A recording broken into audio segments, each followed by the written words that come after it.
Le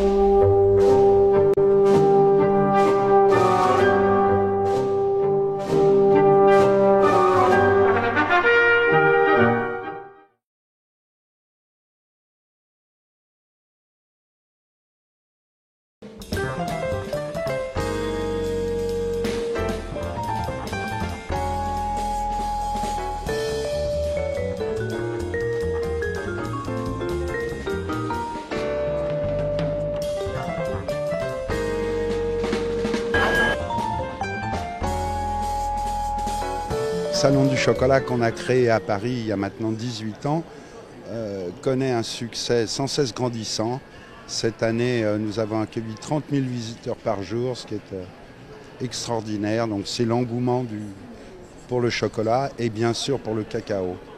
Une autre grande récompense, ça a été de mettre en contact les planteurs et les chocolatiers. Et le Brésil tient une place essentielle et formidable sur le salon puisqu'il présente à la fois le cacao, bien sûr avec les chocolatiers, mais aussi tout l'univers du Brésil avec la musique et tout ce qui est lié à l'histoire du chocolat. It's great to have Brazil here at this Salon du Chocolat because we have great cocoa in Brazil, great producers. Myself, I'm very lucky to have a great partnership with Angelo Calmondesa, and we've developed a great fazenda Sempre Firme, and I could take advantage of his wonderful experience. Few great chocolate producers like Bona have really pushed forward this origin. Donc lors de notre participation à ce salon de Paris, bien évidemment, nous avons les 3 tablettes fabriquées avec les cacaos brésiliens que nous avions présentées lors du salon de Salvador de Bahia, avec M. Libano, Fazenda Reunidas do Juliana et le fameux Maranhão. I can hear from all the colleagues and all the other people from France and Europe that people are very impressed by Brazilian producers, and it's great that we could get back with better cocoa after the terrible disease that struck in Brazil, the witch's broom. Nous attaquons la saison 2013 au Japon avec une 4e sorte brésilienne. J'adore le cacao brésilien, qui sera Fazenda Luiza, qui est fabriqué. Le cacao est cultivé par Diego Badaro. Et bien évidemment, je n'attends qu'une chose, c'est de retourner au Brésil afin de rencontrer à la fois mes amis planteurs, mais également les amateurs de chocolat brésilien, qui, je l'avoue, nous enchantent énormément. Et là, vous pouvez voir donc des machines qui sont fabriquées au Brésil, de même que ce torréfacteur et toutes les machines que nous utilisons derrière. Alors nous, on a plusieurs particularités, on fait pas mal de spécialités, notamment les rouges à lèvres en chocolat, dont les lipsticks en chocolat, qui sont un peu nos spécialités, ce qui est un peu à la mode en ce moment et qui fonctionne bien sur le salon du chocolat de Paris. Donc on a 12 variétés, donc c'est le même mécanisme du rouge à lèvres, sauf qu'à l'intérieur du chocolat, il y a 12 variétés de chocolat différents. Et également cette année, on présente en nouveauté des 45 tours en chocolat, donc comme le 45 tours, le vinyle en chocolat, mais en tablette avec 12 variétés de chocolat différents, dont un chocolat du Brésil.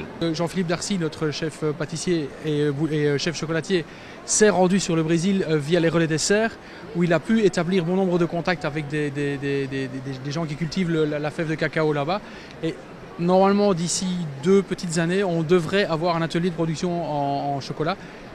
Et nos premiers contacts seront faits sur le Brésil pour l'apport des fèves de cacao et la première production de chocolat belge d'origine brésilienne. Mais on doit encore patienter à mon avis 2 ans avant de mettre le projet sur pied.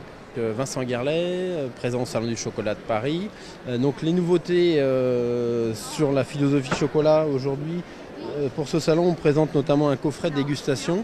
Donc c'est le tour du monde en fait du chocolat avec dégustation de 9 pays différents, dont le Brésil figure également, pour avoir en fait des notes bien différenciées du cacao dans chaque pays, chaque terroir. On a vraiment des cacaos différents, donc c'est vraiment une palette de dégustation pour initier le dégustateur à vraiment trouver les différences du cacao. Donc avec une petite explication derrière qui donne un petit peu les profils aromatiques de tous les chocolats. Nous sommes de la Côte d'Ivoire, le premier pays producteur mondial de cacao. Et nous sommes à cette 18e édition du Salon de chocolat parce que le salon du chocolat lui-même, c'est maintenant un salon qui intéresse les pays producteurs et en même temps les pays consommateurs de chocolat. Je pense que naturellement, nous, en tant que premier pays producteur mondial de cacao, on doit être là à cette plateforme de rencontre entre chocolatiers et producteurs. Voilà. Et puis bon, au-delà de ça, nous, la Côte d'Ivoire, on va au-delà de seulement vendre des fèves, on va vers maintenant une transformation de nos produits de base. Donc une raison de plus pour être en contact avec ceux-mêmes qui transforment ces fèves de cacao en chocolat. Ça doit faire 6 ans que nous sommes au Salon du Chocolat de Paris. Nous venons de Suisse, nous représentons la Suisse, nous sommes à Genève. Philippe Pasquette fait des robes, chaque année il y a le défilé, il participe au défilé. Et voilà, nous travaillons donc avec des fèves du Brésil entre autres. Nous faisons des ganaches, des chocolats avec des infusions d'herbes fraîches. Tout ce qui est infusion comme le romarin, le thym, le basilic, la coriandre. Et cette année, nous avons sorti une nouvelle gamme de moelleux au chocolat avec des parfums différents, avec le fruit de la passion, le cassis, vous avez la pistache. Voilà. On lance la gamme des nouveaux moelleux au chocolat de Philippe Pasquette. Bien évidemment, cette année, alors c'est nous qui avons eu l'honneur de faire la boîte officielle du Salon du Chocolat, qui sera la boîte officielle pour la France, le Japon, la Corée, les États-Unis, et elle a été faite par nous. Et on ne pouvait faire une boîte qui parle des pures origines du cacao sans la présence du Brésil. Donc, il y a, pour la totalité des consommateurs, une petite partie du Brésil que j'adore dans cette boîte. Bon, alors, je participe depuis 15 ans au Salon du Chocolat ici à Paris. Donc, c'est la grande fête internationale du chocolat ici à Paris, où on fabrique bien sûr nos robes, on rencontre énormément de gens du monde entier qui s'intéressent au cacao et au chocolat.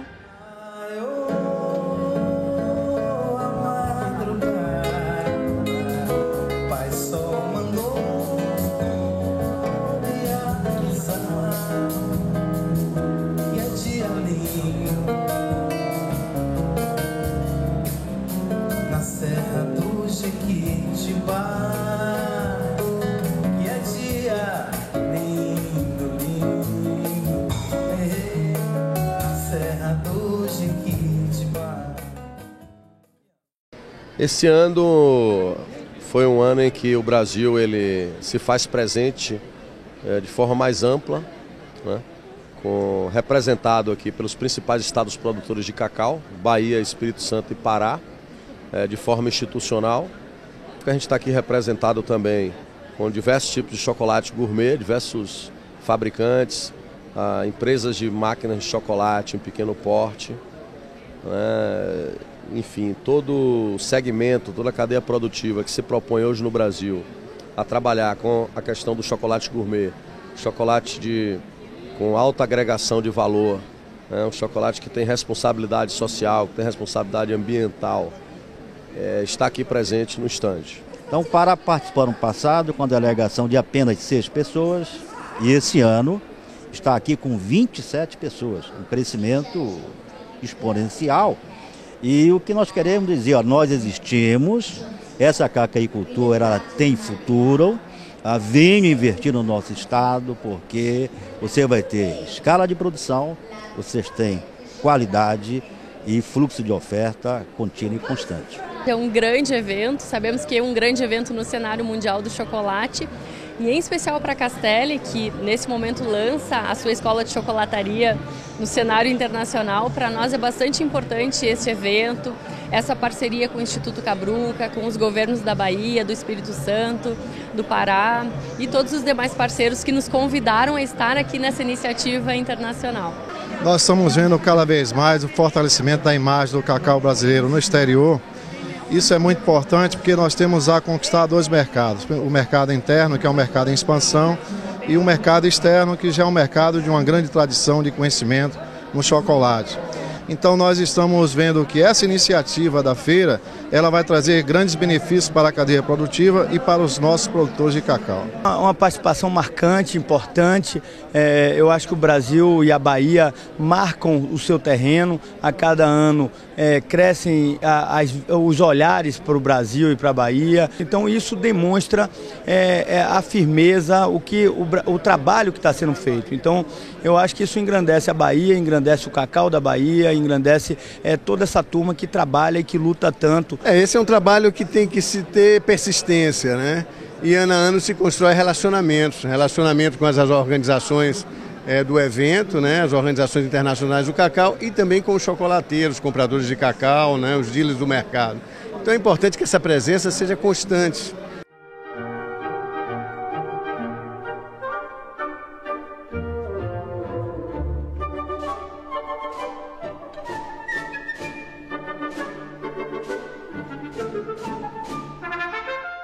L'accueil des Brésiliens l'année dernière auprès des chocolatiers français, japonais, scandinaves, italiens, espagnols a été formidable. On est allé dans les plantations, ça a été l'occasion de créer des liens forts avec les planteurs, de mieux connaître le cacao et puis évidemment de se laisser enivrer par le charme extraordinaire du Brésil. Et je pense que l'année prochaine, au mois de juillet, nombreux seront les chocolatiers européens, américains, asiatiques, à se joindre à nous pour aller à Salvador recommencer cette aventure extraordinaire. Pour le Brésil, c'était la deuxième fois que j'allais dans un pays producteur pour aller voir les plantations et en même temps on a fait le salon du chocolat à Bahia. Et c'est toujours très intéressant de pouvoir rencontrer les producteurs, la filière cacao sur place, rencontrer des gens comme Diego Badaro. C'était très intéressant pour nous, pour le business. Et on a rencontré une clientèle brésilienne qui est amateur de chocolat. Et ce pays est quand même très intéressant parce que c'est un des rares pays où on produit du cacao et on consomme du chocolat. Donc pour nous, c'était aussi très intéressant cet échange-là. Et j'étais très heureux cette année de participer pour la première fois au Salon du Chocolat à Salvador de Bahia, où là on a été vraiment très très bien reçus par nos amis brésiliens et on a passé un excellent moment dans la région de Salvador pour visiter toutes les plantations de cacao et rencontrer tous les chocolatiers brésiliens et d'autres confrères américains du monde entier qui étaient venus. Ça a été une très grande fête dans tous les sens du terme parce que la fête du chocolat est la fête tout court comme d'habitude au Brésil. On a eu la chance cet été de participer au premier salon du chocolat du Brésil à Salvador de Bahia et on a visité les plantations et ça m'a donné envie de travailler le chocolat du Brésil parce que j'ai trouvé le travail qui était fait. En fait, je connaissais le chocolat brésilien mais pour l'avoir goûté et là d'avoir vu les fèves de cacao, d'avoir vu la culture du cacao au Brésil, ça m'a donné envie encore plus de travailler avec le chocolat brésilien. Donc j'ai cherché à trouver un chocolat un peu spécial que Stéphane fait à partir de fèves de cacao et on a vraiment un chocolat avec beaucoup de particularités, avec un fruit, avec un peu d'amertume mais surtout un chocolat très équilibré. Donc c'est ça qui m'intéresse en fait. Donc ça a été vraiment une belle découverte parce que la région de Bahia en fait est très portée sur le cacao. On a découvert des belles plantations avec des bons crus de cacao, vraiment un bel effort sur la qualité notamment des produits finis. Donc on a trouvé ça très intéressant. Le cacao brésilien est effectivement un cru qui est fort demandé chez nous. La preuve en est, c'est que on a été en rupture de stock de chocolat en provenance du Brésil. On attend justement une commande assez rapide de cacao. On fait du cacao organique uniquement avec le Brésil. Moi, tout le cacao que j'achète brésilien, c'est du cacao organique ou biologique. Voilà. Donc là, on est en rupture de stock. Donc c'est un cacao effectivement qui a une forte demande. Et autre chose que j'ai trouvé aussi intéressant, c'est que contrairement à beaucoup de pays au monde producteurs de cacao, c'est qu'en plus le Brésil a un côté consommateur. En fait, ils ont la production mais aussi la consommation.